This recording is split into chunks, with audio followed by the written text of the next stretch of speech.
1. The crisis was now desperate. The fieldsman drew nearer and nearer to the batsman, excepting the youth in the blue jumper. Livingston balanced himself on his toes.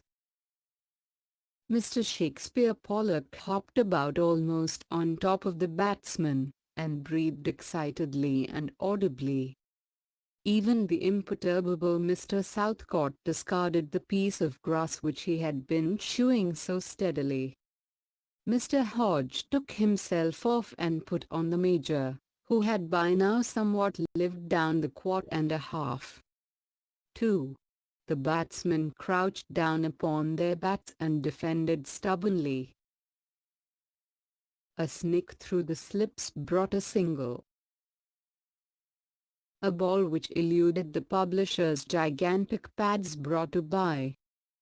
A desperate sweep at a straight half-volley sent the ball off the edge of the bat over third man's head, and in normal circumstances would have certainly scored 1, and possibly 2, but Mr. Harcourt was on guard at third man, and the batsmen, by nature cautious men, one being old and the sexton, the other the postman and therefore a government official, were taking no risks.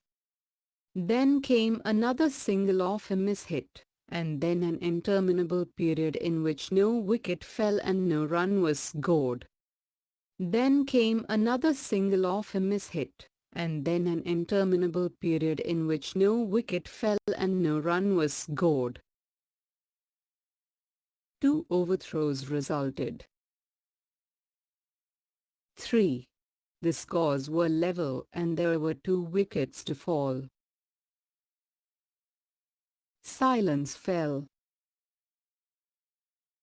The gaffers, victims simultaneously of excitement and senility, could hardly raise their pint pots, for it was past 6 o'clock, and the front door of the Three Horseshoes was now as wide open officially as the back door had been unofficially all afternoon. 4.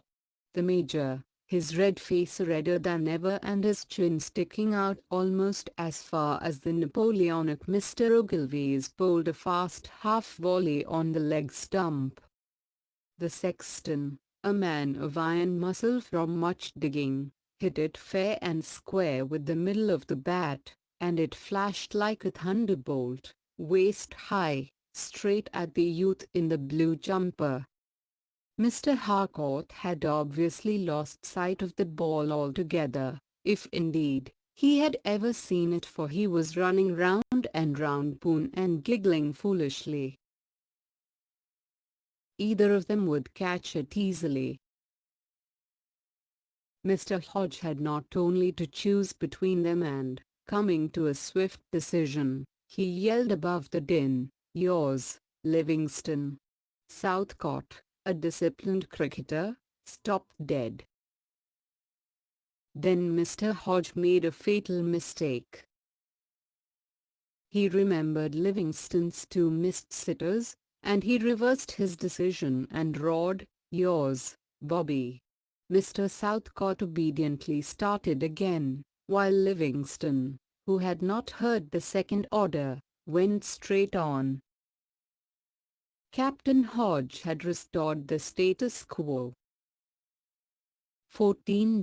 In the meantime the professor of ballistics had made a lightning calculation of angles, velocities, density of the air, barometer readings and temperatures, and had arrived at the conclusion that the critical point, the spot which ought to be marked in the photographs with an X, was 1 yard to the northeast of Boone, and he proceeded to take up station here, colliding on the way with Donald and knocking him over. A moment later Bobby Southcott came racing up and tripped over the recumbent Donald and was shot head first into the Abraham-like bosom of Boone.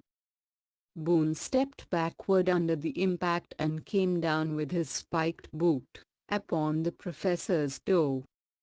Almost simultaneously, the portly wicket-keeper, whose movements were a positive triumph of the spirit over the body, bumped the professor from behind.